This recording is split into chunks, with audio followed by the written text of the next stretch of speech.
Hi friends, ಎಲ್ರಿಗೂ ನಮ್ಮ NVN ಅಕಾಡೆಮಿಯ ಯೂಟ್ಯೂಬ್ ಚಾನಲ್ಗೆ ಸ್ವಾಗತವನ್ನು ಬಯಸ್ತಾ, ನಾವೀಗಾಗಲೇ ನಮ್ಮ NVN ಅಕಾಡೆಮಿ ವತಿಯಿಂದ ಚೈಲ್ಡ್ ಸೈಕಾಲಜಿ ಆ್ಯಂಡ್ ಪೆಡಗೋಗಿ, ಶಿಶು ಮನೋವಿಜ್ಞಾನ ಮತ್ತು ಬೋಧನಾಶಾಸ್ತ್ರ ಅಂತಕ್ಕಂಥ ವಿಷಯಕ್ಕೆ ಸಂಬಂಧಪಟ್ಟಂತೆ ಸಾಕಷ್ಟು ಪರಿಕಲ್ಪನೆಗಳ ಬಗ್ಗೆ ನಾವು ವಿಶ್ಲೇಷಣೆ ಮಾಡ್ತಾ ಬರ್ತಾ ಇದ್ದೇವೆ. 2014ರಿಂದ 2024ರವರೆಗೆ ನಡೆದಿರ್ತಕ್ಕಂಥ ಶಿಕ್ಷಕರ ಅರ್ಹತಾ ಪರೀಕ್ಷೆಯ ಪ್ರಶ್ನೆ ಪತ್ರಿಕೆಯಲ್ಲಿ ಬಂದಿರತಕ್ಕಂಥ ಪ್ರಶ್ನೆಗಳು ಯಾವ ರೀತಿಯಾಗಿ ರಚನೆಯಾಗಿದ್ದಾವೆ, ಯಾವ ಕಾನ್ಸೆಪ್ಟನ್ನು ಬಹಳಷ್ಟು ಪ್ರಮುಖವಾಗಿ ಫೋಕಸ್ ಮಾಡ್ತಾ ಇದ್ದಾರೆ ಮತ್ತು ಆ ಪರಿಕಲ್ಪನೆಗಳಲ್ಲಿ ಬಂದಿರತಕ್ಕಂಥ ಪ್ರಶ್ನೆಗಳ ಸ್ವರೂಪ ಯಾವ ರೀತಿಯಾಗಿದೆ, ಅದು ಕೊಟ್ಟಿರ್ತಕ್ಕಂಥ ಆಯ್ಕೆಗಳು ಯಾವ ರೀತಿಯಾಗಿದ್ದಾವೆ, ಆ ಎಲ್ಲ ವಿಚಾರಕ್ಕೆ ಸಂಬಂಧಪಟ್ಟಂತೆ ಹಿಂದಿನ ಪರೀಕ್ಷೆಗಳ ಪ್ರಶ್ನೆ ಪತ್ರಿಕೆಯಲ್ಲಿರ್ತಕ್ಕಂಥ ಪ್ರಶ್ನೆಗಳ ವಿಶ್ಲೇಷಣೆಯನ್ನು ಮಾಡ್ತಾ ಬರ್ತಾ ಇದ್ದೇವೆ. ಇವತ್ತು ಕೂಡ ಆ 2014ರಿಂದ 2024ರ ಪರೀಕ್ಷೆಗಳ ಪ್ರಶ್ನೆ ಪತ್ರಿಕೆಯಲ್ಲಿ ಬಂದಿರತಕ್ಕಂಥ ಕಲಿಕೆ ಎನ್ನುವ ಪರಿಕಲ್ಪನೆಯನ್ನು ತೆಗೆದುಕೊಂಡಾಗ ಕಲಿಕೆ ಆಗಿರ್ಬೋದು, ಕಲಿಕಾ ಪ್ರಕ್ರಿಯೆ ಆಗಿರ್ಬೋದು, ಕಲಿಕೆ ಮೇಲೆ ಪ್ರಭಾವ ಬೀರ್ತಕ್ಕಂಥ ಅಂಶಗಳಾಗಿರ್ಬೋದು, ಈ ಎಲ್ಲ ವಿಷಯಗಳಿಗೆ ಸಂಬಂಧಪಟ್ಟಂತೆ ಈ 10 ವರ್ಷಗಳಲ್ಲಿರತಕ್ಕಂಥ ಶಿಕ್ಷಕರ ಅರ್ಹತಾ ಪರೀಕ್ಷೆಯಲ್ಲಿ ಯಾವ ರೀತಿಯಾಗಿರ್ತಕ್ಕಂಥ ಪ್ರಶ್ನೆಗಳು ರಚನೆ ಆಗಿದ್ದಾವೆ, ಆ ಪ್ರಶ್ನೆಗಳ ವಿಶ್ಲೇಷಣೆಯನ್ನು ಮಾಡ್ತಾ ಹೋಗೋಣ. ಅದಕ್ಕಿಂತ ಮುಂಚಿತವಾಗಿ ತಾವಿನ್ನೂ ನಮ್ಮ NVN ಅಕಾಡೆಮಿಯ ಯೂಟ್ಯೂಬ್ ಚಾನಲನ್ನು ಸಬ್ಸ್ಕ್ರೈಬ್ ಮಾಡಿಲ್ಲ ಅಂತಂದರೆ ಕೆಳಗಡೆ ಕಾಣ್ತಕ್ಕಂಥ ಸಬ್ಸ್ಕ್ರೈಬ್ ಬಟನನ್ನು ಕ್ಲಿಕ್ ಮಾಡೋದ್ರ ಮುಖಾಂತರ ನಮ್ಮ ಚಾನಲ್ಗೆ ಸಬ್ಸ್ಕ್ರೈಬ್ ಆಗಬೇಕು. ಅದೇ ರೀತಿಯಾಗಿ ಕೆಳಗಡೆ ಕಾಣ್ತಕ್ಕಂಥ ಬೆಲ್ ಐಕಾನನ್ನು ಕ್ಲಿಕ್ ಮಾಡೋದ್ರ ಮುಖಾಂತರ ನಮ್ಮ ಅಕಾಡೆಮಿ ವತಿಯಿಂದ ಮುಂದೆ ಬರ್ತಕ್ಕಂಥ ವಿಡಿಯೋಗಳ ನೋಟಿಫಿಕೇಷನ್ಗಳನ್ನು ಪಡೆದುಕೊಳ್ಳಬಹುದು. ಈಗ ಕಲಿಕೆ ಮತ್ತು ಕಲಿಕಾ ಪ್ರಕ್ರಿಯೆ ಆಗಿರ್ಬೋದು, ಕಲಿಕೆ ಮೇಲೆ ಪ್ರಭಾವ ಬೀರ್ತಕ್ಕಂಥ ಅಂಶಗಳಾಗಿರ್ಬೋದು, ಈ ಒಂದು ಪರಿಕಲ್ಪನೆ ಸಂಬಂಧಪಟ್ಟಂತೆ ಯಾವ ರೀತಿಯಾಗಿರ್ತಕ್ಕಂಥ ಪ್ರಶ್ನೆಗಳು ಬಂದಿದ್ದಾವೆ ಅಂತಕ್ಕಂಥ ಒಂದು ವಿಷಯವನ್ನು ನಾವೀಗ ಗಮನಿಸೋಣ. ಅದರಲ್ಲಿ ಮೊದಲನೇದಾಗಿ ತರಗತಿ ಕಾರ್ಯನಿರ್ವಹಣೆಯಲ್ಲಿ ಬಹುಮಾನ ಶಿಕ್ಷೆ ನೀಡುವ ಪ್ರಕ್ರಿಯೆಯು. ನೋಡಿ, 2021ರ ಶಿಕ್ಷಕರ ಅರ್ಹತಾ ಪರೀಕ್ಷೆಯ ಪತ್ರಿಕೆ 2ರಲ್ಲಿ ಬಂದಿರತಕ್ಕಂಥ ಪ್ರಶ್ನೆ ಇದು. 2022ರ ಪತ್ರಿಕೆ 2ರಲ್ಲಿ ಬಂದಿರತಕ್ಕಂಥ ಪ್ರಶ್ನೆ ಏನಿರುತ್ತೆ ಅಂತ ಕೇಳಿದಾಗ, ತರಗತಿ ಕಾರ್ಯನಿರ್ವಹಣೆಯಲ್ಲಿ ಬಹುಮಾನ ಶಿಕ್ಷೆ ನೀಡ್ತಕ್ಕಂಥ ಪ್ರಕ್ರಿಯೆ ಇದೆ. ಇದಕ್ಕೆ ಸಂಬಂಧಪಟ್ಟಂತೆ 4 ಆಪ್ಷನ್ಸ್ಗಳನ್ನು ಕೊಡ್ತಾ ಇದ್ದಾರೆ. ಮೊದಲೇ ಆಪ್ಷನ್ಸ್ ಹೇಳ್ತಾ ಇದೆ ಉದ್ದೀಪನ ಬದಲಾಯಿಸುವುದು, ಸೆಕೆಂಡ್ ಆಪ್ಷನ್ಸ್ ಹೇಳ್ತಾ ಇದೆ ಸಹಜ ಪ್ರಚೋದನಾ ಸಂಸ್ಕರಣ, ಥರ್ಡ್ ಆಪ್ಷನ್ಸ್ ಹೇಳ್ತಾ ಇದೆ ಪುನರ್ಬಲನ, ಫೋರ್ತ್ ಆಪ್ಷನ್ಸ್ ಹೇಳ್ತಾ ಇದೆ ಸಹಕಾರತ್ವ. ನೋಡಿ, ತರಗತಿಯಲ್ಲಿ ಕಾರ್ಯನಿರ್ವಹಣೆಯಲ್ಲಿ ಬಹುಮಾನ ಶಿಕ್ಷೆ ನೀಡ್ತಕ್ಕಂಥ ಪ್ರಕ್ರಿಯೆ ಯಾವುದು ಸಂಬಂಧಪಟ್ಟಿದೆ? ಅದು ಉದ್ದೀಪನವನ್ನು ಬದಲಾಯಿಸ್ತಕ್ಕಂಥ ಒಂದು ಪ್ರಕ್ರಿಯೆ ಸಂಬಂಧಪಟ್ಟಿರ್ತಕ್ಕಂಥದ್ದು, ಅಥವಾ ಸಹಜ ಪ್ರಚೋದನಾ ಸಂಸ್ಕರಣೆಗೆ ಸಂಬಂಧಪಟ್ಟಿರ್ತಕ್ಕಂಥದ್ದು, ಅಥವಾ ಪುನರ್ಬಲನಕ್ಕೆ ಸಂಬಂಧಪಟ್ಟಿರ್ತಕ್ಕಂಥದ್ದು, ಅಥವಾ ಸಹಕಾರತ್ವಕ್ಕೆ ಸಂಬಂಧಪಟ್ಟಿರ್ತಕ್ಕಂಥ ಪ್ರಶ್ನೆಯಾಗಿದೆ. ನಾವಿಲ್ಲಿ ಗಮನಿಸಬೇಕಾಗಿರ್ತಕ್ಕಂಥ ಅಂಶ ಏನಂತ ಕೇಳಿದಾಗ, ಕಲಿಕೆ ಅಂತಕ್ಕಂಥ ಪರಿಕಲ್ಪನೆಯನ್ನು ತೆಗೆದುಕೊಂಡಾಗ ಆ ಕಲಿಕೆ ಬಗ್ಗೆ ಸಾಕಷ್ಟು ಜನ ಮನೋವಿಜ್ಞಾನಿಗಳು ಪ್ರಯೋಗಗಳನ್ನು ಮಾಡಿದ್ದಾರೆ. ಆ ಪ್ರಯೋಗದ ಮೂಲಕ ಸಿದ್ಧಾಂತಗಳನ್ನು ಮಂಡನೆ ಮಾಡಿದ್ದಾರೆ. ಆ ಎಲ್ಲ ಸಿದ್ಧಾಂತಗಳನ್ನು ಅಧ್ಯಯನ ಮಾಡಿದಾಗ ಕಲಿಕೆಯ ಪರಿಕಲ್ಪನೆ ನಮ್ಗೆ ಅರ್ಥ ಆಗುತ್ತೆ, ಕಲಿಕೆಯ ಸ್ವರೂಪ ಅರ್ಥ ಆಗುತ್ತೆ, ಕಲಿಕಾ ಪ್ರಕ್ರಿಯೆ ಅಂತಕ್ಕಂಥ ಅರ್ಥ ಆಗುತ್ತೆ, ಮತ್ತು ಕಲಿಕೆಯ ಮೇಲೆ ಯಾವ ರೀತಿಯಾಗಿರ್ತಕ್ಕಂಥ ಅಂಶಗಳು ಪ್ರಭಾವ ಬೀಳ್ತವೆ ಅಂತಕ್ಕಂಥ ಎಲ್ಲ ಅಂಶಗಳ ಬಗ್ಗೆ ನಾವು ತಿಳ್ಕೊಳ್ಳೋಕೆ ಏನಾಗುತ್ತೆ, ಇಲ್ಲಿ ಸಾಧ್ಯ ಆಗುತ್ತೆ. ಹಾಗಾದರೆ ತರಗತಿ ನಿರ್ವಹಣೆಯಲ್ಲಿ ಯಾವುದು ಬಹುಮಾನ ಶಿಕ್ಷೆ ನೀಡ್ತಕ್ಕಂಥ ಪ್ರಕ್ರಿಯೆ ಯಾವುದು ಸಂಬಂಧಪಟ್ಟಿದೆ? ಉದ್ದೀಪನ ಬದಲಾಯಿಸತಕ್ಕಂಥ ಅಂಶಕ್ಕೆ ಸಂಬಂಧಪಟ್ಟಿದೋ? ಉದ್ದೀಪನ ಬದಲಾಯಿಸ್ತಕ್ಕಂಥದ್ದು ತರಗತಿ ಕೋಣೆಯಲ್ಲಿರ್ತಕ್ಕಂಥ ಶಿಕ್ಷಕ ತನ್ನ ಬೋಧನೆಯ ಉದ್ದಕ್ಕೂ ಉದ್ದೀಪನಗಳನ್ನು, ಪ್ರಚೋದನೆಗಳನ್ನು ಬದಲಾಯಿಸ್ತಾ ಇರಬೇಕಾಗುತ್ತೆ. ಅಂದಾಗ ಮಾತ್ರ ವಿದ್ಯಾರ್ಥಿಗಳ ಅವಧಾನವನ್ನು ಕೇಂದ್ರೀಕರಿಸ ಸಾಧ್ಯ ಆಗುತ್ತೆ, ಅಥವಾ ವಿದ್ಯಾರ್ಥಿಗಳು ನಮ್ಮ ಪಾಠದ ಕಡೆ ಆಸಕ್ತಿಯನ್ನು ಕೊಡಲಿಕ್ಕೆ ಏನಾಗುತ್ತೆ, ಇಲ್ಲಿ ಸಾಧ್ಯ ಆಗುತ್ತೆ. ಅದಕ್ಕೋಸ್ಕರವಾಗಿ ಉದ್ದೀಪನ ಬದಲಾಯಿಸೋಕ್ಕೋಸ್ಕರವಾಗಿ ನಾವು ಬಹುಮಾನ ಮತ್ತು ಶಿಕ್ಷೆ ಅನ್ನೋದಕ್ಕಿಂತಲೂ ಇದು ಸೂಕ್ತವಾಗಿರ್ತಕ್ಕಂಥ ಆಯ್ಕೆ ಆಗೋದಿಲ್ಲ ಅಂತೇಳಿ ನಾವಿಲ್ಲಿ ನೋಡಬೇಕಾಗುತ್ತೆ. ಇನ್ನು ಎರಡನೇದಾಗಿ ನೋಡೋದಾಗಿದ್ದರೆ ಸಹಜ ಪ್ರಚೋದನಾ ಸಂಸ್ಕರಣ. ಈಗ ಆಲ್ರೆಡಿ ಪ್ರಚೋದನೆ ಅಂತಕ್ಕಂಥದ್ದು ವಿದ್ಯಾರ್ಥಿಗಳಿಗೆ ಬೋಧನೆಯ ರೂಪದಲ್ಲಿ ನಾವೇನು ಮಾಡ್ತಾ ಇದ್ದೀವಿ, ಪ್ರಚೋದನೆಯನ್ನು ಕೊಡ್ತಾ ಇದ್ದೀವಿ. ಆ ಪ್ರಚೋದನೆ ಕೊಡ್ತಕ್ಕಂಥ ಸಂದರ್ಭದಲ್ಲಿ ಬಹುಮಾನ ಶಿಕ್ಷೆ ಅಂತಕ್ಕಂಥ ಯಾವ ಪ್ರಕ್ರಿಯೆ ಸಂಬಂಧಪಡ್ತವೆ? ಇನ್ನು ಮೂರನೇದೇ ಹೇಳ್ತಾ ಇದೆ ಪುನರ್ಬಲನ. ನೋಡಿ, ಇಲ್ಲಿ ಕಲಿಕಾ ಸಿದ್ಧಾಂತಗಳು ಇದ್ದಾವೆ. ಕಲಿಕಾ ಸಿದ್ಧಾಂತ ಪ್ರಕಾರ ನಮ್ಮಲ್ಲಿ ಬಹುಮಾನ ಮತ್ತು ಶಿಕ್ಷೆ ಅಂತಕ್ಕಂಥ ಒಂದು ಪ್ರಕ್ರಿಯೆಗಳು ಅಥವಾ ಕಾನ್ಸೆಪ್ಟ್ಗಳು ಯಾಕೆ ಬಂದು ಅಂತ ಕೇಳಿದಾಗ, ಕಲಿಕೆಯಲ್ಲಿ ಮಕ್ಕಳು ವಿಫಲರಾದಾಗ ಆ ಮಕ್ಕಳನ್ನು ಸರಾಸರಿ ಮಟ್ಟಕ್ಕೆ ತರಬೇಕಾಗಿತ್ತು ಅಂತಂದರೆ, ಅಥವಾ ಕಲಿಕೆಯಲ್ಲಿ ಮಕ್ಕಳು ಒಳ್ಳೆ ರೀತಿಯಾಗಿರ್ತಕ್ಕಂಥ ಕೆಲಸದಲ್ಲಿ ತೊಡಗಿದ್ದಾಗ ಆ ಕೆಲಸದ ಸ್ಫೂರ್ತಿ ಇನ್ನಷ್ಟು ಹೆಚ್ಚಾಗಬೇಕಾಗಿತ್ತಂತಂದರೆ ನಾವು ಈ ಬಹುಮಾನ ಮತ್ತು ಶಿಕ್ಷೆ ಅಂತಕ್ಕಂಥ ಎರಡು ರೀತಿಯಾಗಿರ್ತಕ್ಕಂಥ ಅಂಶಗಳನ್ನು ಬಳಕೆ ಮಾಡ್ಕೊಳ್ಬೇಕಾಗತ್ತೆ. ಯಾಕೆ ಅಂತ ಕೇಳಿದಾಗ ಮಕ್ಕಳ ಕಲಿಕೆಗೆ ಪುನರ್ಬಲನ ಅಂತಕ್ಕಂಥ ಭಾಳಷ್ಟು ಅವಶ್ಯಕವಾಗಿರ್ತದೆ. ಆ ಪುನರ್ಬಲನಗಳನ್ನು ಕೊಡಬೇಕಾಗಿತ್ತಂತಂದರೆ ನಾವು ಬಹುಮಾನ ಮತ್ತು ಶಿಕ್ಷೆಯನ್ನು ಬಳಕೆ ಮಾಡ್ಕೊಳ್ಬೇಕಾಗತ್ತೆ. ಅದಕ್ಕೋಸ್ಕರವಾಗಿ ಕಲಿಕಾ ಸಿದ್ಧಾಂತಗಳ ಪ್ರಕಾರ ಬಹುಮಾನ ಶಿಕ್ಷೆಗಳಿಗೋಸ್ಕರವಾಗಿ ಪುನರ್ಬಲನ ಅಂತಕ್ಕಂಥದ್ದು ಅವಶ್ಯಕವಾಗಿರುವುದರಿಂದ ತರಗತಿ ಕೋಣೆಯಲ್ಲಿ ಶಿಕ್ಷಕರಾದವರು ಮಕ್ಕಳಿಗೆ ಪುನರ್ಬಲನಗಳನ್ನು ಕೊಡ್ತಕ್ಕಂಥ ಕಾರ್ಯಗಳನ್ನು ಮಾಡಬೇಕಾಗಿದೆ. ಆ ಪುನರ್ಬಲನಗಳು ಧನಾತ್ಮಕವಾಗಿರ್ತಕ್ಕಂಥ ಪುನರ್ಬಲನ ಆಗಿರ್ಬೋದು, ಋಣಾತ್ಮಕವಾಗಿರ್ತಕ್ಕಂಥ ಪುನರ್ಬಲನ ಆಗಿರ್ಬೋದು. ಅದು ಶಾಬ್ದಿಕವಾಗಿರ್ತಕ್ಕಂಥ ಪುನರ್ಬಲನವಾಗಿರ್ಬೋದು, ಅಶಾಬ್ದಿಕವಾಗಿರ್ತಕ್ಕಂಥ ಪುನರ್ಬಲನವಾಗಿರ್ಬೋದು. ಒಟ್ಟಾರೆಯಾಗಿ ಮಗು ಕಲಿಕೆಯಲ್ಲಿ ಯಾವ ರೀತಿಯಾಗಿರ್ತಕ್ಕಂಥ ಸಾಮರ್ಥ್ಯವನ್ನು ಹೊಂದಿದಾನೋ ಆ ಸಾಮರ್ಥ್ಯಕ್ಕೆ ತಕ್ಕಂತೆ ಮಕ್ಕಳಿಗೆ ಏನು ಮಾಡ್ಬೇಕಂತ ಪುನರ್ಬಲನವನ್ನು ಕೊಡಬೇಕಾಗತ್ತೆ. ಬಹುಮಾನದ ಅವಶ್ಯಕತೆ ಇದ್ದರೆ ಬಹುಮಾನ ಕೊಡಬೇಕಾಗತ್ತೆ, ಶಿಕ್ಷಕದ ಅವಶ್ಯಕತೆ ಇದೆ ಶಿಕ್ಷೆಯನ್ನು ಕೊಡಬೇಕಾಗತ್ತೆ. ಅದಕ್ಕೋಸ್ಕರವಾಗಿ ಇಲ್ಲಿ ಆಪ್ಷನ್ಸ್ 1 ಉದ್ದೀಪನ ಬದಲಾಯಿಸೋದು ಕೂಡ ಬರೋದಿಲ್ಲ, ಆಪ್ಷನ್ಸ್ 2 ಸಹಜ ಪ್ರಚೋದನ ಸಂಸ್ಕರಣ ಅಂತಕ್ಕಂಥ ಬರೋದಿಲ್ಲ, ಆಪ್ಷನ್ಸ್ 4 ಸಹಕಾರ ತತ್ವ ಕೂಡ ಈ ಒಂದು ಪ್ರಶ್ನೆಗೆ ಏನಾಗಲ್ಲ ಸೂಕ್ತವಾಗಿರ್ತಕ್ಕಂಥ ಉತ್ತರ ಆಗಲಿಕ್ಕೆ ಸಾಧ್ಯ ಇಲ್ಲ. ಅದಕ್ಕೋಸ್ಕರವಾಗಿ ಆಪ್ಷನ್ಸ್ 3 ಪುನರ್ಬಲನ ಅಂತಕ್ಕಂಥ ಏನಾಗುತ್ತೆ ಅಂದರೆ ತರಗತಿ ನಿರ್ವಹಣೆಯಲ್ಲಿ ಬಹುಮಾನ ಮತ್ತು ಶಿಕ್ಷೆ ನೀಡತಕ್ಕಂಥ ಪ್ರಕ್ರಿಯೆಗೆ ಸೂಕ್ತವಾಗಿರ್ತಕ್ಕಂಥ ಆನ್ಸರ್ ಅಂತೇಳಿ ನಾವಿಲ್ಲಿ ನೋಡಬೇಕಾಗತ್ತೆ. ಇನ್ನು ಅದೇ 2022ರ ಶಿಕ್ಷಕರಹಿತ ಪರೀಕ್ಷೆಯ ಪತ್ರಿಕೆ 2ರಲ್ಲಿ ಬಂದಿರತಕ್ಕಂಥ ಮತ್ತೊಂದು ಪ್ರಶ್ನೆ ಹೀಗಿದೆ. ಮಾಸ್ಲೋರವರ ಪ್ರಕಾರ ಶ್ರೇಣೀಕರಣ ಪ್ರೇರಣಾ ಹಂತ ವಿಭಜನೆಯಲ್ಲಿ ಆತ್ಮಸಾಕ್ಷಾತ್ಕಾರ ಹಂತದ ಸಂಖ್ಯೆ. ನೋಡ್ರಿ, ಮಾಸ್ಲೋರವರ ಶ್ರೇಣೀಕರಣ ಪ್ರೇರಣಾ ಹಂತ ವಿಭಜನೆಯಲ್ಲಿ ಆತ್ಮಸಾಕ್ಷಾತ್ಕಾರ ಹಂತದ ಸಂಖ್ಯೆ. ಆಪ್ಷನ್ಸ್ 1 ಮೊದಲನೇ ಹಂತ, ಆಪ್ಷನ್ಸ್ 2 ಮೂರನೇ ಹಂತ, ಆಪ್ಷನ್ಸ್ 3 ನಾಲ್ಕನೇ ಹಂತ, ಆಪ್ಷನ್ಸ್ 4 ಐದನೇ ಹಂತ. ನೋಡಿರಿ, ಮಾಸ್ಲೋರವರ ಶ್ರೇಣೀಕೃತ ಪ್ರೇರಣಾ ಹಂತ ವಿಭಜನೆಯಲ್ಲಿ ಆತ್ಮಸಾಕ್ಷಾತ್ಕಾರ ಹಂತದ ಸಂಖ್ಯೆ ಅಂತ ಕೇಳ್ತಾ ಇದ್ದಾರೆ. ಅಂದರೆ ಇಲ್ಲಿ ಅಬ್ರಹಾಂ ಮಾಸ್ಲೋ ಅಂತಕ್ಕಂಥ ಅಮೇರಿಕಾ ದೇಶದ ಮನೋವಿಜ್ಞಾನಿ. ಆ ಅಬ್ರಹಾಂ ಮಾಸ್ಲೋ ಅಂತಕ್ಕಂಥ ಅಮೇರಿಕಾ ದೇಶದ ಮನೋವಿಜ್ಞಾನಿ ಅಂತ ಕೇಳಿದಾಗ ಯಾವುದು ಅಭಿಪ್ರೇರಣೆಯ ಶ್ರೇಣೀಕೃತ ಮಾದರಿಯನ್ನು ಏನು ಮಾಡ್ತಾನೆ ಕೊಡ್ತಾನೆ. ಆ ಅಭಿಪ್ರೇರಣೆಯ ಶ್ರೇಣೀಕೃತ ಮಾದರಿ ಅಂತಕ್ಕಂಥದ್ದು ಏನಂತ ಕರೀತಾರೆ ಅಂತ ಕೇಳಿದಾಗ ಮಾಸ್ಲೋರವರ ಅಗತ್ಯತೆಗಳ ಶ್ರೇಣಿ ಅಂತ ಕರೀತಾರೆ. ಅದಕ್ಕೆ ಆ ಮಾಸ್ಲೋರವರ ಅಗತ್ಯತೆಗಳ ಶ್ರೇಣಿ ಅಂತಕ್ಕಂಥದ್ದು ಅಭಿಪ್ರೇರಣೆಯನ್ನು ಬಹಳಷ್ಟು ಪ್ರಮುಖವಾಗಿರ್ತಕ್ಕಂಥ ಕಾನ್ಸೆಪ್ಟ್ ಅಂತೇಳಿ ಇದ್ರ ಮೂಲಕ ನಾವೇನು ಮಾಡೋದು ತಿಳ್ಕೊಳ್ಳೋಕ್ಕೆ ಸಾಧ್ಯ ಆಗುತ್ತೆ. ಮಾಸ್ಲೋರವರು ಪ್ರತಿಯೊಬ್ಬ ವ್ಯಕ್ತಿಯ ಏಳಿಗೆ ಆಗಿರ್ಬೋದು ಅಥವಾ ಆ ವ್ಯಕ್ತಿ ಜೀವನದಲ್ಲಿ ಫೇಲ್ಯೂರ್ ಆಗ್ಬೋದು. ಅದಕ್ಕೆ ಕಾರಣ ಸಮಾಜನೂ ಅಲ್ಲ, ಶಿಕ್ಷಕರನ್ನಲ್ಲ, ಪಾಲಕರನ್ನಲ್ಲ, ಯಾರು ಕಾರಣರಲ್ಲ, ಅದಕ್ಕೆ ಆ ವ್ಯಕ್ತಿಯ ಕಾರಣನಾಗಿರ್ತಾನೆ ಅಂತಕ್ಕಂಥ ಅಂಶವನ್ನು ಯಾರು ಹೇಳ್ತಾರೆ ಅಂತ ಅಬ್ರಹಾಂ ಮಾಸ್ಲೋರವರು ಹೇಳ್ತಾರೆ. ಅಂದರೆ ನಮ್ಮ ಒಂದು ಯಶಸ್ಸು ಅಂತಕ್ಕಂಥ ನಮ್ಮ ಕೈಯಲ್ಲಿರ್ತದೆ. ನಾವು ಯಾವ ರೀತಿಯಾಗಿರ್ತಕ್ಕಂಥ ಸಾಮರ್ಥ್ಯವನ್ನು ಹೊಂದಿದ್ದೀವೋ, ಯಾವ ರೀತಿಯಾಗಿರ್ತಕ್ಕಂಥ ಪ್ರಯತ್ನಗಳನ್ನು ಮಾಡ್ತೀವೋ ಅದಕ್ಕೆ ತಕ್ಕಂತೆ ಫಲ ಅಂತಕ್ಕಂಥ ನಮಗೆ ಸಿಗಲಿಕ್ಕೆ ಏನಾಗುತ್ತೆ ಸಾಧ್ಯ ಆಗುತ್ತೆ. ಅದಕ್ಕೋಸ್ಕರವಾಗಿ ಅಬ್ರಹಾಂ ಮಾಸ್ಲೋರವರ ಪ್ರಕಾರ ಮಾನವತಾವಾದ ಸಿದ್ಧಾಂತ ಅಂತ ಕರಿತೀವಲ್ಲ, ಆ ಮಾನವತಾವಾದದ ಪ್ರಕಾರ ಇಲ್ಲಿ ಅಬ್ರಹಾಂ ಮಾಸ್ಲೋರವರು ಏನು ಮಾಡ್ತಾರೆ ಅಂತ ಕೇಳಿದಾಗ ಪ್ರತಿಯೊಬ್ಬ ವ್ಯಕ್ತಿ ತನ್ನದೇ ಆಗಿರ್ತಕ್ಕಂಥ ಸಾಮರ್ಥ್ಯವನ್ನು ಹೊಂದಿರ್ತಾನೆ. ಆ ತನ್ನ ಸಾಮರ್ಥ್ಯವನ್ನು ಅರ್ಥ ಮಾಡಿಕೊಂಡು ಅದಕ್ಕೆ ತಕ್ಕಂತೆ ಒಳ್ಳೆ ರೀತಿಯಾಗಿರ್ತಕ್ಕಂಥ ಪ್ರಯತ್ನ ಮಾಡಿದ್ರೆ ಆ ವ್ಯಕ್ತಿ ಏನಾಗ್ತಾನೆ ಅಂತ ಕೇಳಿದಾಗ ಯಶಸ್ಸನ್ನು ಗಳಿಸಲಿಕ್ಕೆ ಸಾಧ್ಯ ಆಗುತ್ತಾನೆ. ಅದ್ರ ಜೊತೆಗೆ ಅವ್ರು ಏನು ಮಾಡ್ತಾರೆ ಅಂತ ಕೇಳಿದಾಗ ಅಭಿಪ್ರೇರಣೆಗೆ ಸಂಬಂಧಪಟ್ಟಂತೆ ಅಗತ್ಯತೆಗಳ ಶ್ರೇಣಿಯನ್ನು ಏನು ಮಾಡ್ತಾರೆ ಕೊಡ್ತಾರೆ. ಅಂದರೆ ಅಬ್ರಹಾಂ ಮಾಸ್ಲೋರವರು ಮಾನವರ ಜೀವನದಲ್ಲಿ ಕಂಡು ಬರ್ತಕ್ಕಂಥ ಅಥವಾ ಪ್ರತಿಯೊಬ್ಬ ವ್ಯಕ್ತಿಯು ಅನುಭವಿಸ್ತಕ್ಕಂಥ ಕೊರತೆಗಳನ್ನ ಏನು ಕರೀತಾರೆ ಅಂತ ಕೇಳಿದಾಗ ಅಗತ್ಯತೆಗಳು ಅಂತ ಕರೀತಾರೆ. ಆ ಎಲ್ಲ ಅಗತ್ಯತೆಗಳನ್ನ ಏನು ಮಾಡ್ತಾರೆ ಅಂತ ಕೇಳಿದಾಗ ಅವರು ಶ್ರೇಣಿ ರೂಪದಲ್ಲಿ ಕೊಡ್ತಾರೆ. ಆ ಶ್ರೇಣಿ ರೂಪದಲ್ಲಿ ಕೊಡುವುದರಿಂದ ಇದಕ್ಕೆ ಏನಂತ ಕರೀತಾರೆ ಅಂತ ಕೇಳಿದಾಗ ಅಬ್ರಹಾಂ ಮಾಸ್ಲೋರವರ ಅಗತ್ಯತೆಗಳ ಶ್ರೇಣಿ ಅಂತ ಕರೀತಾರೆ. ಜೊತೆಗೆ ಅಬ್ರಹಾಂ ಮಾಸ್ಲೋರವರ ಆತ್ಮ ಸಾಕ್ಷಾತ್ಕಾರ ಸಿದ್ಧಾಂತ ಅಂತೇಳಿ ಕೂಡ ಯಾವುದು ಕರೀತಾರೆ ಅಂತ ಕೇಳಿದಾಗ ಇದಕ್ಕೆ ಕರೀತಾರೆ.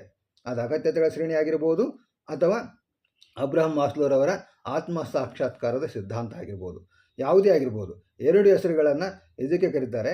ಹೀಗೆ ಅಬ್ರಹಾಂ ಮಾಸ್ಲೋರವರು ಅಗತ್ಯತೆಗಳ ಶ್ರೇಣಿಯಲ್ಲಿ ಮಾನವರಲ್ಲಿ ಅಥವಾ ಪ್ರತಿಯೊಬ್ಬ ವ್ಯಕ್ತಿಯಲ್ಲಿ ಕಂಡು ಬರ್ತಕ್ಕಂಥ ಅಗತ್ಯತೆಗಳನ್ನು ಪ್ರಮುಖವಾಗಿ ಎರಡು ಪ್ರಕಾರದಲ್ಲಿ ಕೊಡ್ತಾರೆ.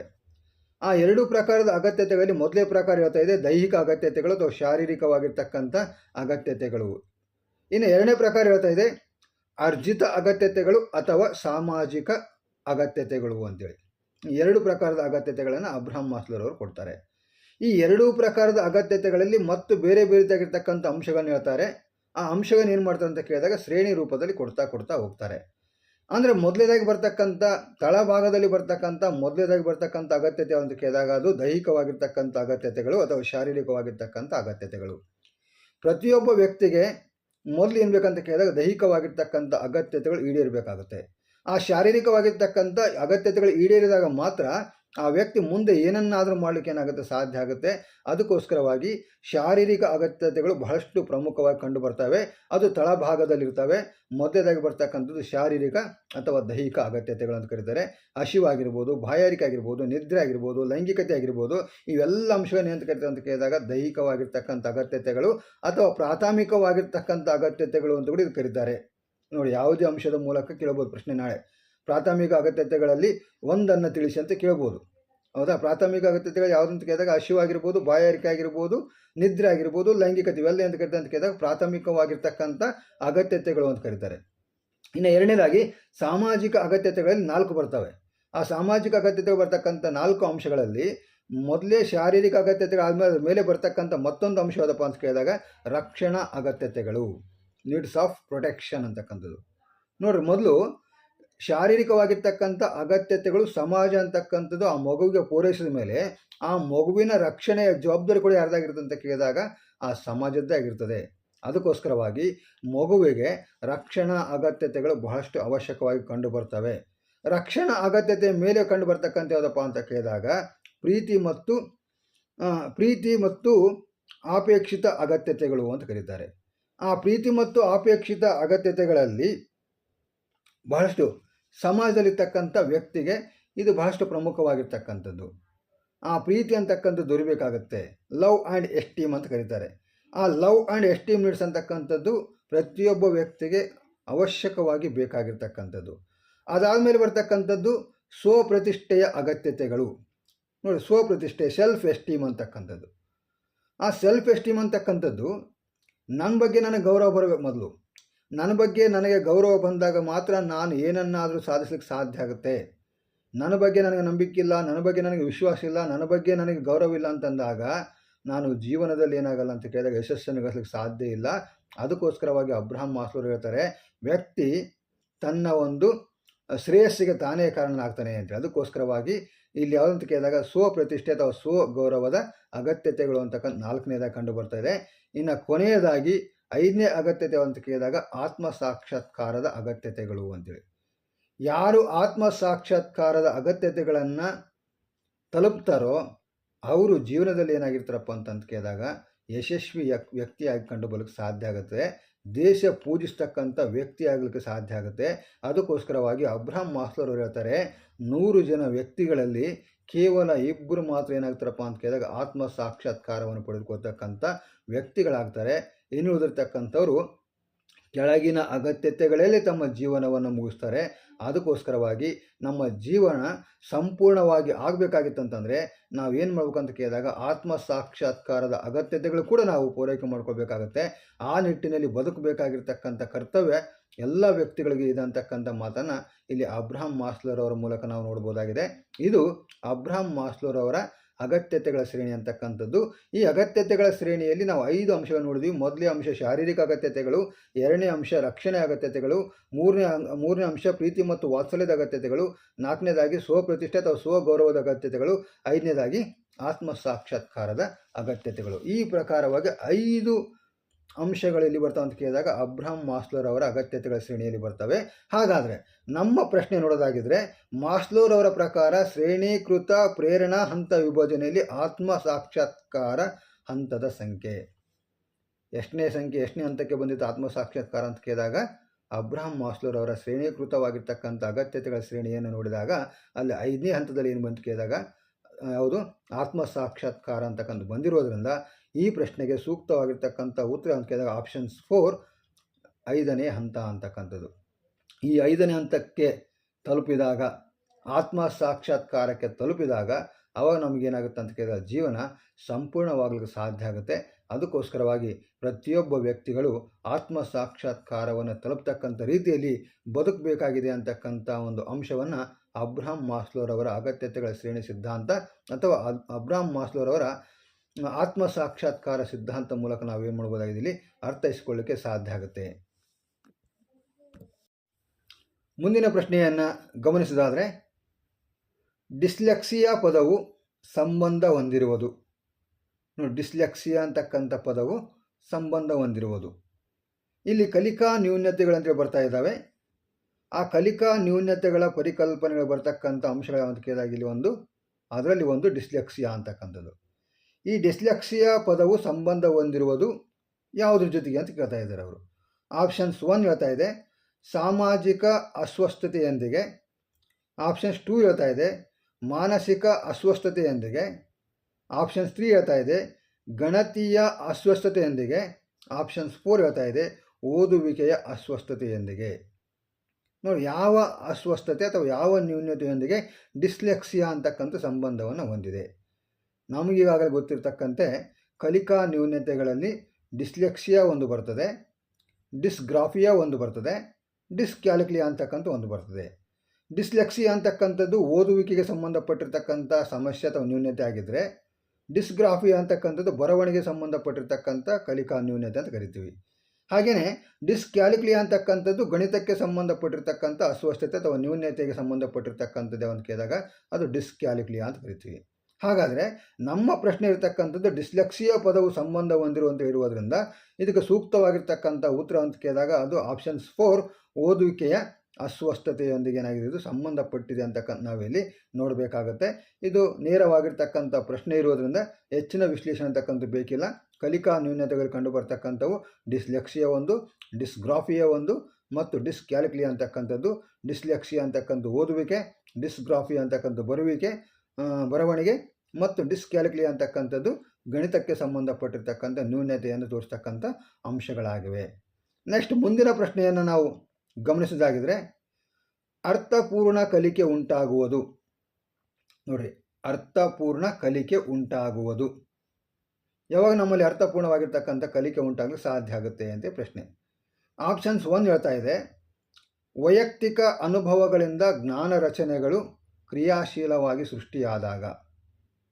ಆಪ್ಷನ್ಸ್ 2 ಹೇಳ್ತಾ ಇದೆ ವಯಸ್ಕರು ತಮಗೆ ತಿಳಿದಿರುವುದನ್ನು ಬೋಧಿಸಿದಾಗ. ಆಪ್ಷನ್ಸ್ 3 ಹೇಳ್ತಾ ಇದೆ ವಯಸ್ಕರನ್ನು ಅನುಕರಣೆ ಮಾಡಿದಾಗ. ಆಪ್ಷನ್ಸ್ 4 ಹೇಳ್ತಾ ಇದೆ ನೀಡಿದ ಮಾಹಿತಿಯನ್ನು ನಿಷ್ಕ್ರಿಯವಾಗಿ ಸ್ವೀಕರಿಸಿದಾಗ. ಯಾವ ಆಯ್ಕೆ ಸರಿಯಾಗಿದೆ? ಅರ್ಥಪೂರ್ಣವಾಗಿರ್ತಕ್ಕಂಥ ಕಲಿಕೆ ಅಂತಕ್ಕಂಥದ್ದು.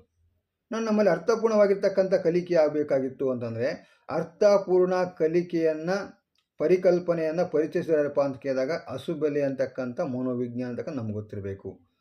ಆ ಅಸುಬೆಲೆ ಅಂತಕ್ಕಂಥ ಮನೋವಿಜ್ಞಾನ ಏನು ಮಾಡ್ತಾನೆ ಅಂತ ಕೇಳಿದಾಗ ಅರ್ಥಪೂರ್ಣ ಕಲಿಕೆಯ ಪರಿಕಲ್ಪನೆಯನ್ನು ನಮಗೇನು ಮಾಡ್ತಾನೆ, ಪರಿಚಯಿಸ್ತಾನೆ. ಅಂದರೆ ಅರ್ಥಪೂರ್ಣವಾಗಿರ್ತಕ್ಕಂಥ ಕಲಿಕೆ ಹೆಂಗಿರಬೇಕು?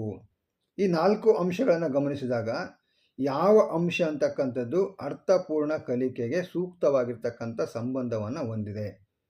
ವೈಯಕ್ತಿಕ ಅನುಭವಗಳಿಂದ ಜ್ಞಾನ ರಚನೆಗಳು ಕ್ರಿಯಾಶೀಲವಾಗಿ ಸೃಷ್ಟಿಯಾದಾಗ. ನೋಡಿ, ಯಾವಾಗ ಅರ್ಥಪೂರ್ಣ ಆಗುತ್ತೆ ಅಂತ ಕೇಳಿದಾಗ ವೈಯಕ್ತಿಕ ಅನುಭವಗಳಿಂದ ಜ್ಞಾನ ರಚನೆಗಳು ಕ್ರಿಯಾಶೀಲವಾಗಿ ಸೃಷ್ಟಿಯಾದಾಗ. ಮತ್ತೊಬ್ಬರಿಗೆ ಆಗಿರ್ತಕ್ಕಂಥ ಅನುಭವವನ್ನು ಕೇಳಿ ನಾವು ಕಲಿಕೆ ಮಾಡ್ಕೊಳ್ತೀವಿ ಅಂತಂದಾಗ ಆ ಕಲಿಕೆ ಏನಾಗಲ್ಲ ಅಂತ ಕೇಳಿದಾಗ ಆ ಕಲಿಕೆಯ ಬಗ್ಗೆ ಅರ್ಥಪೂರ್ಣವಾಗಿರ್ತಕ್ಕಂಥದ್ದು ಆಗಲಿಕ್ಕೆ ಏನಾಗಲ್ಲ, ಸಾಧ್ಯ ಆಗೋದಿಲ್ಲ. ಫಾರ್ ಎಕ್ಸಾಂಪಲ್, ನಮ್ಗೆ ಹಸಿವಾದಾಗ ನಾವು ಊಟ ಮಾಡಿದರೆ ಮಾತ್ರ ನಮ್ಮ ಮನಸ್ಸಿಗೆ ತೃಪ್ತಿ ಆಗ್ತದೆ. ಬೇರೆಯವರ ಹಸಿವಾದಾಗ ಊಟ ಮಾಡಿದ್ದಾರೆ, ನಮ್ಮಲ್ಲಿ ಹಸಿವು ಹಂಗಿದೆ, ಅವರು ಊಟ ಮಾಡಿರ್ತಕ್ಕಂಥದ್ದನ್ನು ಭಾವನೆಗಳನ್ನ ಕೇಳಿ ನಮ್ಮ ಹೊಟ್ಟೆ ತುಂಬಲಿಕ್ಕೆ ಏನಾಗಲ್ಲ, ಸಾಧ್ಯ ಇಲ್ಲ. ನಮಗೆ ತೃಪ್ತಿ ಆಗಲಿಕ್ಕೆ ಏನಾಗಲ್ಲ, ಸಾಧ್ಯ ಇಲ್ಲ. ಅದಕ್ಕೋಸ್ಕರವಾಗಿ ನಮ್ಮಲ್ಲಿ ವೈಯಕ್ತಿಕವಾಗಿರ್ತಕ್ಕಂಥ ಅನುಭವಗಳು ನನಗೆ ಆಗಿರಬೇಕು. ಆ ಅನುಭವಗಳು ನನಗಾದಾಗ ಮಾತ್ರ ಆ ಅನುಭವಗಳಿಂದ ನನಗೇನಾಗಬೇಕಂದ್ರೆ ಜ್ಞಾನ ರಚನೆಗಳ ಕ್ರಿಯಾಶೀಲವಾಗಿ ಸೃಷ್ಟಿಯಾಗಬೇಕು. ಇಂಥ ಅನುಭವ ಆಯಿತು, ಇದರಿಂದ ನಾನು ಏನು ಕಲಿಬೇಕಾಗಿದೆ, ಯಾವ ರೀತಿಯಾಗಿ ಇರಬೇಕಾಗಿದೆ ಅಂತಕ್ಕಂಥದ್ದು ಎಲ್ಲವೂ ಕೂಡ ನನ್ನ ಆಂತರಿಕವಾಗಿರ್ತಕ್ಕಂಥ ಮಾನಸಿಕ ವಿಚಾರದಲ್ಲಿ ನನಗೇನಾಗುತ್ತೆ ಅಂತ ಕೇಳಿದಾಗ ಕ್ರಿಯೆ ಅಂತಕ್ಕಂಥ ಆರಂಭವಾಗುತ್ತೆ. ಅದಕ್ಕೋಸ್ಕರವಾಗಿ ಅರ್ಥಪೂರ್ಣವಾಗಿರ್ತಕ್ಕಂಥ ಕಲಿಕೆ ಉಂಟಾಗುವುದು ಯಾವಾಗ ಅಂತ ಕೇಳಿದಾಗ ಆಪ್ಷನ್ಸ್ 1 ವೈಯಕ್ತಿಕ ಅನುಭವಗಳಿಂದ ಜ್ಞಾನ ರಚನೆಗಳು ಕ್ರಿಯಾಶೀಲವಾಗಿ ಸೃಷ್ಟಿಯಾದಾಗ ಏನಾಗುತ್ತೆ ಅಂತ ಕೇಳಿದಾಗ ಅರ್ಥಪೂರ್ಣ ಕಲಿಕೆ ಆಗಲಿಕ್ಕೆ ಸಾಧ್ಯ ಆಗುತ್ತೆ ಅಂತ ನಾವಿಲ್ಲಿ ನೋಡಬಹುದಾಗಿದೆ. ಇನ್ನು ಮುಂದಿನ ಪ್ರಶ್ನೆಯನ್ನು ನೋಡೋದಾಗಿದ್ದರೆ, ಬಾಹ್ಯ ಅಭಿಪ್ರೇರಣೆಗೆ ಒಂದು ಉದಾಹರಣೆ. ಎಕ್ಸ್ಟರ್ನಲ್ ಮೋಟಿವೇಶನ್, ಬಾಹ್ಯ ಅಭಿಪ್ರೇರಣೆಗೆ ಒಂದು ಉದಾಹರಣೆ ಯಾವುದಾಗಿರ್ಬೋದು ಅದು? ಆಪ್ಷನ್ಸ್ 1 ಹೇಳ್ತಾ ಇದೆ, ಒಂದು ಮಗು ಮನೆಗೆಲಸವನ್ನು ಮಾಡಿ ಸ್ವಯಂ ಕಲಿಯುವುದು. ಆಪ್ಷನ್ಸ್ 2 ಹೇಳ್ತಾ ಇದೆ, ಒಂದು ಮಗು ವಿಷಯಗಳನ್ನು ಅರ್ಥ ಮಾಡಿಕೊಳ್ಳಲು ಮನೆಗೆಲಸ ಮಾಡುವುದು. ಆಪ್ಷನ್ಸ್ 3 ಹೇಳ್ತಾ ಇದೆ, ಶಿಕ್ಷಕರು ಪ್ರತಿ ಮನೆಗೆಲಸಕ್ಕೆ ಅಂಕವನ್ನು ನೀಡುತ್ತಾರೆ ಎಂಬುದರಿಂದ ಒಂದು ಮಗು ಮನೆಗೆಲಸವನ್ನು ಮಾಡುವುದು. ಆಪ್ಷನ್ಸ್ 4, ಒಂದು ಮಗು ಮನೆಗೆಲಸವನ್ನು ಮಾಡಲು ಸಂತೋಷ ಪಡುವುದು. ನೋಡಿ, ಯಾವುದು ಬಾಹ್ಯ ಅಭಿಪ್ರೇರಣೆಗೆ ಒಂದು ಉದಾಹರಣೆ ಇಲ್ಲಿ? ಒಂದು ಮಗು ಮನೆಗೆಲಸವನ್ನು ಮಾಡಿ ಸ್ವಯಂ ಕಲಿಯುವುದು. ನೋಡಿ, ಆ ಮಗುವಿಗೆ ಯಾರು ಹೇಳ್ತಾ ಇಲ್ಲ, ಆದರೂ ಕೂಡ ಮಗು ಏನು ಮಾಡ್ತಾ ಇದ್ದಾನೆ? ಹೋಮ್ವರ್ಕನ್ನು ಮಾಡ್ತಾ ಇದ್ದಾನೆ. ಹೋಮ್ವರ್ಕನ್ನು ಮಾಡಿ ಸೆಲ್ಫ್ ಲರ್ನಿಂಗನ್ನು ಮಾಡ್ಕೊಳ್ತಾ ಇದ್ದಾನೆ. ಇಲ್ಲಿ ಟೀಚರ್ಸ್ ಹೋಮ್ವರ್ಕ್ ಕೊಟ್ಟಿಲ್ಲ ಮತ್ತು ಪೇರೆಂಟ್ಸ್ ಕೂಡ ಹೋಮ್ವರ್ಕ್ ಕೊಟ್ಟಿಲ್ಲ. ಆದರೂ ಕೂಡ ಮಗು ಏನು ಮಾಡ್ತಾ ಇದ್ದಾನೆ? ಸೆಲ್ಫ್ ಆಗಿ ತಾನೇ ಹೋಮ್ವರ್ಕ್ ಮಾಡಿಕೊಂಡು ಸೆಲ್ಫ್ ಲರ್ನಿಂಗ್ ಅಂತಕ್ಕಂಥದ್ದನ್ನು ಮಾಡಿಕೊಳ್ತಾ ಇದ್ದಾನೆ. ಇದು ಯಾವುದಪ್ಪ ಅಂತ ಕೇಳಿದಾಗ ಇಂಟರ್ನಲ್ ಮೋಟಿವೇಶನ್. ಆ ಮಗುವಿಗೆ ಕಲಿಬೇಕು ಅಂತಕ್ಕಂಥ ಹಂಬಲ ಇದೆ, ಕಲಿಬೇಕು ಅಂತಕ್ಕಂಥ ಕ್ಯೂರಿಯಾಸಿಟಿ ಇದೆ, ಕಲಿಬೇಕು ಅಂತಕ್ಕಂಥ ಆಸಕ್ತಿ ಇದೆ. ಅದಕ್ಕೋಸ್ಕರವಾಗಿ ಮಗು ಏನು ಮಾಡ್ತಾ ಇದ್ದಾನೆ ಅಂತ ಕೇಳಿದಾಗ ಸ್ವಯಂ ತಾನೇ ಕಲಿಕೆಗೋಸ್ಕರವಾಗಿ ತೊಡಗಿಸಿಕೊಳ್ತಾ ಇದ್ದಾನೆ ಅಂತ ಮಾನಸಿಕವಾಗಿರ್ತಕ್ಕಂಥ ಸ್ಫೂರ್ತಿಯನ್ನು ತನ್ನಲ್ಲಿ ತೋರಿಸ್ತಾ ಇದ್ದಾನೆ. ಇದು ಇಂಟರ್ನಲ್ ಮೋಟಿವೇಶನ್ ಆಗುತ್ತದೆ.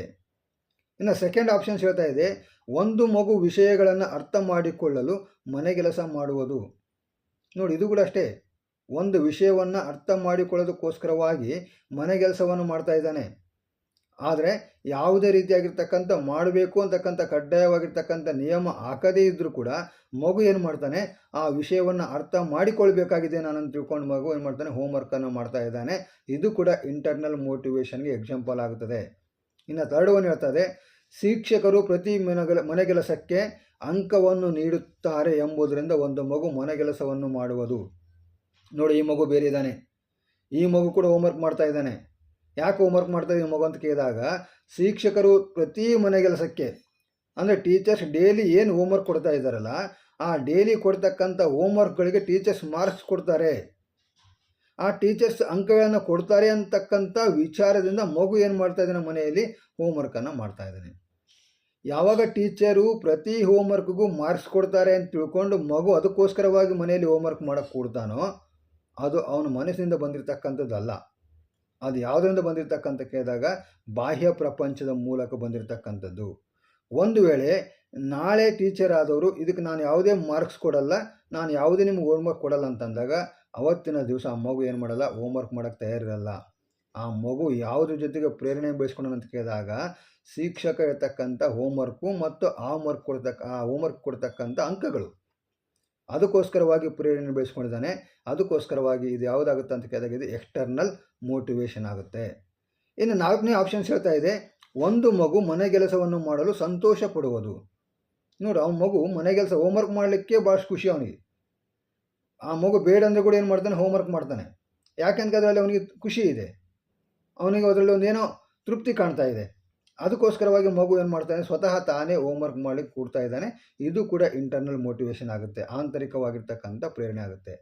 ಆದರೆ ನಮ್ಮ ಪ್ರಶ್ನೆ ಇರ್ತಕ್ಕಂಥದ್ದು ಬಾಹ್ಯ ಅಭಿಪ್ರೇರಣೆಗೆ ಒಂದು ಉದಾಹರಣೆ ಅಂತ ಇರೋದರಿಂದ ಇದಕ್ಕೆ ಸೂಕ್ತವಾಗಿರ್ತಕ್ಕಂಥ ಉತ್ತರ ಅಂತ ಕೇಳಿದಾಗ ಆಪ್ಷನ್ಸ್ 3, ಶಿಕ್ಷಕರು ಪ್ರತಿ ಮನೆಗೆಲಸಕ್ಕೆ ಅಂಕವನ್ನು ನೀಡುತ್ತಾರೆ ಎಂಬುದರಿಂದ ಒಂದು ಮಗು ಮನೆಗೆಲಸವನ್ನು ಮಾಡುವುದು. ಇದು ಏನಾಗುತ್ತೆ ಅಂತ ಕೇಳಿದಾಗ ಬಾಹ್ಯ ಅಭಿಪ್ರೇರಣೆಗೆ ಇರ್ತಕ್ಕಂಥ ಪ್ರಮುಖವಾಗಿರ್ತಕ್ಕಂಥ ಒಂದು ಉದಾಹರಣೆ ಅಂತ ತಿಳ್ಕೊಂಡು ನಾವಿಲ್ಲಿ ನೋಡ್ಬೋದಾಗಿದೆ.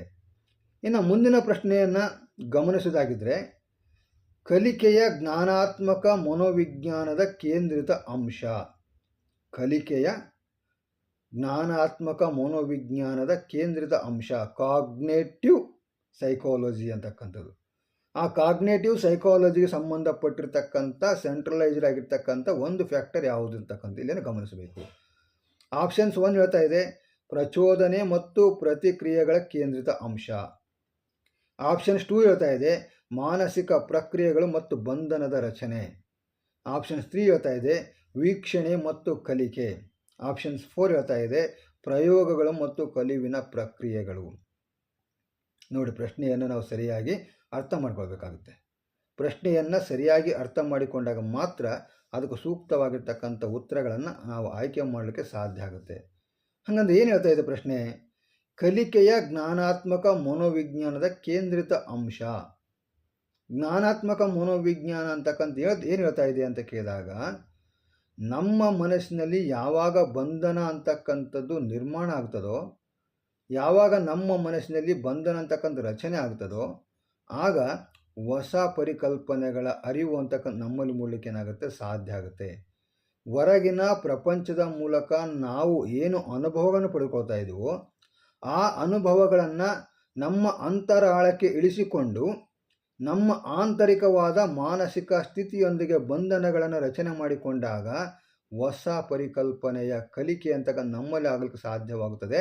ಅದಕ್ಕೋಸ್ಕರವಾಗಿ ಆ ಜ್ಞಾನಾತ್ಮಕ ಮನೋವಿಜ್ಞಾನ ಕೇಂದ್ರಿತ ಅಂಶ ಯಾವುದು ಅಂತಕ್ಕಂಥ ನಮ್ಮ ಪ್ರಶ್ನೆ ಇರುವುದರಿಂದ ಮೊದಲೇ ಆಪ್ಷನ್ಸ್ ಹೇಳ್ತಾ ಇದೆ ಪ್ರಚೋದನೆ ಮತ್ತು ಪ್ರತಿಕ್ರಿಯೆಗಳ ಕೇಂದ್ರಿತ ಅಂಶ ಅಂತೇಳಿ. ಪ್ರಚೋದನೆಗಳಿರಬೇಕು ಮತ್ತು ಸೂಕ್ತವಾಗಿರ್ತಕ್ಕಂಥ ಪ್ರತಿಕ್ರಿಯೆಗಳಿರಬೇಕು. ಅಂದಾಗ ಮಾತ್ರ ಜ್ಞಾನಾತ್ಮಕ ಕೇಂದ್ರಿತವಾಗಿರ್ತಕ್ಕಂಥ ಅಂಶ ನಮ್ಮಲ್ಲಿ ಬೆಳವಣಿಗೆ ಆಗುತ್ತದೆ ಅಂತೇಳಿ. ಕೇವಲ ಪ್ರಚೋದನೆ ಮತ್ತು ಪ್ರತಿಕ್ರಿಯೆಗಳಿದ್ದಾಗ ಆ ಪ್ರಚೋದನೆ ಪ್ರತಿಕ್ರಿಯೆಗಳು ಮುಂದಿನ ಒಂದು ಹಂತಕ್ಕೆ ಹೋಗದೆ ಅಲ್ಲಿಗೆ ಕೇವಲ ಪ್ರಚೋದನೆಗೆ ಪ್ರತಿಕ್ರಿಯೆಗೆ ಸೀಮಿತ ಆಗಿಬಿಟ್ರೆ ಅಲ್ಲಿ ಏನಾಗಲ್ಲ ಅಂತ ಕೇಳಿದಾಗ ಜ್ಞಾನಾತ್ಮಕವಾಗಿರ್ತಕ್ಕಂಥ ರಚನೆಗಳು ಅಂತಕ್ಕಂಥ ನಮ್ಮಲ್ಲಿ ಮೂಡಲಿಕ್ಕೆ ಏನಾಗಲ್ಲ, ಸಾಧ್ಯ ಆಗೋದಿಲ್ಲ. ಅದಕ್ಕೋಸ್ಕರವಾಗಿ ಆ ಪ್ರಚೋದನೆ ಮತ್ತು ಪ್ರತಿಕ್ರಿಯೆಗಳ ಅನುಭವ ಅಂತಕ್ಕಂಥ ಏನಾಗಬೇಕು, ನಮ್ಮ ಅಂತರಾಳಕ್ಕೆ ಬಂಧನವನ್ನು ಮೂಡಿಸಬೇಕಾಗುತ್ತೆ. ಆದರೆ ಈ ಒಂದು ಆಯ್ಕೆ ಏನಾಗಿದೆ ಅಂತ ಕೇಳಿದಾಗ ಕೇವಲ ಪ್ರಚೋದನೆ ಮತ್ತು ಪ್ರತಿಕ್ರಿಯೆ ಕೇಂದ್ರಿತ ಅಂಶ ಅಂತಿರುವುದರಿಂದ ಅಪೂರ್ಣವಾಗುತ್ತದೆ. ಹಾಗಾಗಿ ಈ ಆಪ್ಷನ್ಸ್ ಏನಾಗಲ್ಲ, ಇದಕ್ಕೆ ಸೂಕ್ತವಾಗಿರ್ತಕ್ಕಂಥ ಉತ್ತರ ಆಗಲಿಕ್ಕೆ ಸಾಧ್ಯ ಇಲ್ಲ. ಇನ್ನು ಎರಡನೇ ಅಂಶ ಹೇಳ್ತಾ ಇದೆ ಮಾನಸಿಕ ಪ್ರಕ್ರಿಯೆಗಳು ಮತ್ತು ಬಂಧನದ ರಚನೆ. ನೋಡಿ, ಮಾನಸಿಕ ಪ್ರಕ್ರಿಯೆಗಳು ಮತ್ತು ಬಂಧನದ ರಚನೆ. ನೋಡಿ, ಮಾನಸಿಕವಾಗಿರ್ತಕ್ಕಂಥ ಪ್ರಕ್ರಿಯೆಗಳು ನಮ್ಮಲ್ಲಿ ಇಡ್ತಾ ಇದ್ದಾವೆ. ಯಾವ ರೀತಿಯಾಗಿರ್ತಕ್ಕಂಥ ಮಾನಸಿಕವಾಗಿರ್ತಕ್ಕಂಥ ಪ್ರಕ್ರಿಯೆಗಳು ನಮ್ಮಲ್ಲಿ ಇಡ್ತಾ ಇದ್ದಾವೆ ಅಂತ ಕೇಳಿದಾಗ ಹೊರಗಿನ ಜಗತ್ತಿನಿಂದ ಪ್ರಚೋದನೆಗಳು ಯಾವ ರೀತಿಯಾಗಿದ್ದಾವೆ, ಅದಕ್ಕೆ ಪ್ರತಿಕ್ರಿಯೆಗಳನ್ನು ಯಾವ ರೀತಿಯಾಗಿ ಕೊಡ್ತಾ ಇದ್ದೀವಿ, ಆ ಪ್ರಚೋದನೆ ಪ್ರತಿಕ್ರಿಯೆಗಳ ಮೂಲಕ ನಮ್ಮಲ್ಲಿ ಮಾನಸಿಕವಾಗಿ ಯಾವ ರೀತಿಯಾಗಿರ್ತಕ್ಕಂಥ ಅನುಭವ ಅಂತಕ್ಕಂಥದ್ದು, ಮಾನಸಿಕವಾಗಿರ್ತಕ್ಕಂಥ ಪ್ರಕ್ರಿಯೆ ಅಂತಕ್ಕಂಥದ್ದು ನಮ್ಮಲ್ಲಿ ಮೂಡ್ತಾ ಇದೆಯೋ ಆ ಮಾನಸಿಕ ಪ್ರಕ್ರಿಯೆ ಅಂತಕ್ಕಂಥದ್ದು ತನ್ನ ಕ್ರಿಯಾಶೀಲತೆಯಿಂದ ಆ ಹೊರಗಿನ ಪ್ರಪಂಚದ ಅನುಭವಕ್ಕೂ ತನ್ನ ಮನಸ್ಸಿನಲ್ಲಿರ್ತಕ್ಕಂಥ ಚಿಂತನೆಗೂ ಬಂಧನವನ್ನು ರಚನೆ ಮಾಡಬೇಕು. ಆ ಬಂಧನವನ್ನು ರಚನೆ ಮಾಡಿದಾಗ ಹೊಸ ಪರಿಕಲ್ಪನೆಯ ಕಲಿಕೆ ಅಂತಕ್ಕಂಥ ನಾವು ಮಾಡಿಕೊಳ್ಳೋಕ್ಕೆ ಸಾಧ್ಯ ಆಗೋದ್ರಿಂದ ಇದು ಈ ಪ್ರಶ್ನೆಗೆ ಸೂಕ್ತವಾಗಿರ್ತಕ್ಕಂಥ ಉತ್ತರ ಆಗ್ತದೆ. ಅದಕ್ಕಿಂತ ಮೊದಲು ಇನ್ನು ಎರಡು ಆಪ್ಷನ್ಸ್ಗಳಿದ್ದಾವೆ, ಅದನ್ನು ಕೂಡ ನಾವಿಲ್ಲಿ ಗಮನಿಸಬೇಕಾಗುತ್ತೆ. ವೀಕ್ಷಣೆ ಮತ್ತು ಕಲಿಕೆ ಅಂತಕ್ಕಂಥದ್ದು. ವೀಕ್ಷಣೆಯ ಮೂಲಕ ಕಲಿಕೆ ಆಗ್ತದೆ, ಆದರೆ ವೀಕ್ಷಣೆ ಮಾಡಿರ್ತಕ್ಕಂಥ ಅಂಶವನ್ನು ಸರಿಯಾಗಿ ನಾವು ಏನು ಮಾಡ್ಬೇಕು ಅಂತ ಕೇಳಿದಾಗ ನಮ್ಮ ಅನುಭವಕ್ಕೆ ಅದನ್ನು ಇಳಿಸ್ಕೊಳ್ಬೇಕಾಗುತ್ತೆ. ಅನುಭವಕ್ಕೆ ಇಳಿಸಿಕೊಂಡು ಏನು ಮಾಡ್ಬೇಕು ಅಂತ ಕೇಳಿದಾಗ ಬಾಂಡ್ ಅಂತಕ್ಕಂಥದ್ದು ನಮ್ಮಲ್ಲಿ ರಚನೆ ಆಗಬೇಕಾಗುತ್ತೆ. ಅಂದಾಗ ಮಾತ್ರ ಕಲಿಕೆ ಆಗುತ್ತೆ. ಕೇವಲ ವೀಕ್ಷಣೆ ಮತ್ತು ಕಲಿಕೆ ಅಂತಕ್ಕಂಥ ಕೂಡ ಇಲ್ಲಿ ಸೂಕ್ತ ಆಗೋದಿಲ್ಲ. ಆಪ್ಷನ್ಸ್ 4 ಅಂತಕ್ಕಂಥದ್ದು ಪ್ರಯೋಗಗಳು ಮತ್ತು ಕಲಿವಿನ ಪ್ರಕ್ರಿಯೆಗಳು. ಅದು ಯಾವುದೇ ಅಂಶಗಳಿರ್ಬೋದು, ಈ ಎಲ್ಲ ಅಂಶಗಳು ಹೊರಗಿನ ಜಗತ್ತಿನಿಂದ ನಮಗೆ ಬರುವುದರಿಂದ, ಅನುಭವವನ್ನು ಕೊಡುವುದರಿಂದ ಆ ಅನುಭವಗಳು ನಮ್ಮಲ್ಲಿ ಏನಾಗಬೇಕಂತ ಕೇಳಿದಾಗ ಬಾಂಧವ್ಯವನ್ನು ಬೆಳೆಸ್ತಕ್ಕಂಥ ಬಾಂಡಿಂಗ್ ಅಂತಕ್ಕಂಥದ್ದನ್ನು ನಿರ್ಮಾಣ ಮಾಡ್ತಕ್ಕಂಥ ಕೆಲಸಗಳಾದಾಗ ಮಾತ್ರ ಜ್ಞಾನಾತ್ಮಕವಾಗಿರ್ತಕ್ಕಂಥ ರಚನೆಗಳು ನಮ್ಮಲ್ಲಿ ಮೂಡಲಿಕ್ಕೆ ಸಾಧ್ಯ ಆಗುತ್ತೆ. ಅಂಥ ಕಲಿಕೆ ಅಂತಕ್ಕಂಥದ್ದು ಪರಿಪೂರ್ಣವಾಗಿರ್ತಕ್ಕಂಥ ಕಲಿಕೆ ಆಗೋಕ್ಕೆ ಸಾಧ್ಯವಾಗುವುದರಿಂದ ಈ ಪ್ರಶ್ನೆಗೆ ಸೂಕ್ತವಾಗಿರ್ತಕ್ಕಂಥ ಆನ್ಸರ್ ಯಾವ ಅಂತ ಕೇಳಿದಾಗ ಆಪ್ಷನ್ಸ್ 2 ಮಾನಸಿಕ ಪ್ರಕ್ರಿಯೆಗಳು ಮತ್ತು ಬಂಧನದ ರಚನೆ ಅಂತಕ್ಕಂಥದ್ದು ಇದಕ್ಕೆ ಸೂಕ್ತವಾಗಿರ್ತಕ್ಕಂಥ ಪ್ರಶ್ನೆ ಅಂತಕ್ಕಂಥ ನಾವಿಲ್ಲಿ ನೋಡ್ಬೋದಾಗಿದೆ.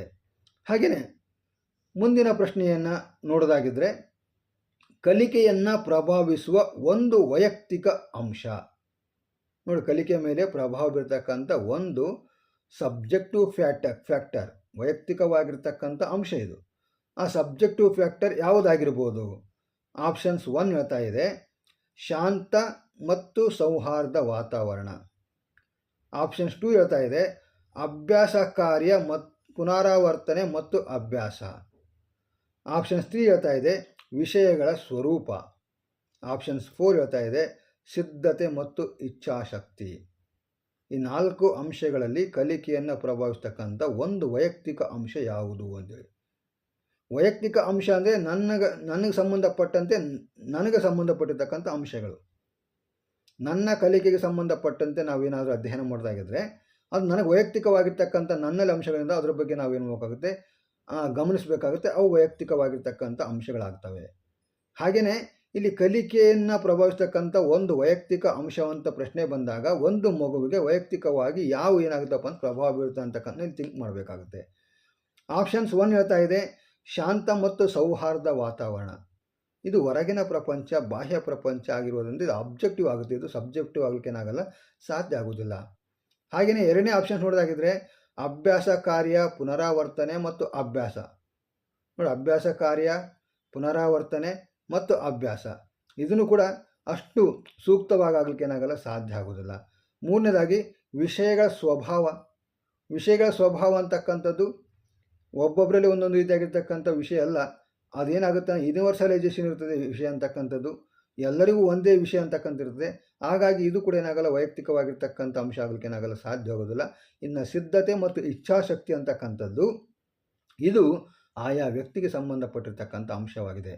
ಒಂದು ಮಗು ಕಲೀಲಿಕ್ಕೆ ಯಾವ ರೀತಿಯಾಗಿ ಪ್ರಿಪ್ರೇಷನ್ ಆಗುತ್ತಾನೋ, ಅವನಲ್ಲಿ ಯಾವ ರೀತಿಯಾಗಿ ಆಸಕ್ತಿ ಇಚ್ಛಾಶಕ್ತಿ ಅಂತಕ್ಕಂಥ ಕಂಡು ಬರ್ತದೋ ಅದರ ಮೇಲೆ ಕಲಿಕೆ ಅಂತಕ್ಕಂಥ ಏನಾಗಿರುತ್ತೆ ಅಂತ ಕೇಳಿದಾಗ ಡಿಪೆಂಡ್ ಆಗಿರ್ತದೆ. ಅದಕ್ಕೋಸ್ಕರವಾಗಿ ಕಲಿಕೆ ಮೇಲೆ ಪ್ರಭಾವ ಬೀರ್ತಕ್ಕಂಥ ವೈಯಕ್ತಿಕವಾಗಿರ್ತಕ್ಕಂಥ ಅಂಶ ಅಂತಂದಾಗ ಆಪ್ಷನ್ಸ್ 4 ಸಿದ್ಧತೆ ಮತ್ತು ಇಚ್ಛಾಶಕ್ತಿ ಅಂತಕ್ಕಂಥದ್ದು ಸೂಕ್ತವಾಗಿರ್ತಕ್ಕಂಥ ಆನ್ಸರ್ ಅಂತೇಳಿ ನಾವಿಲ್ಲಿ ಗಮನಿಸ್ಬೋದು.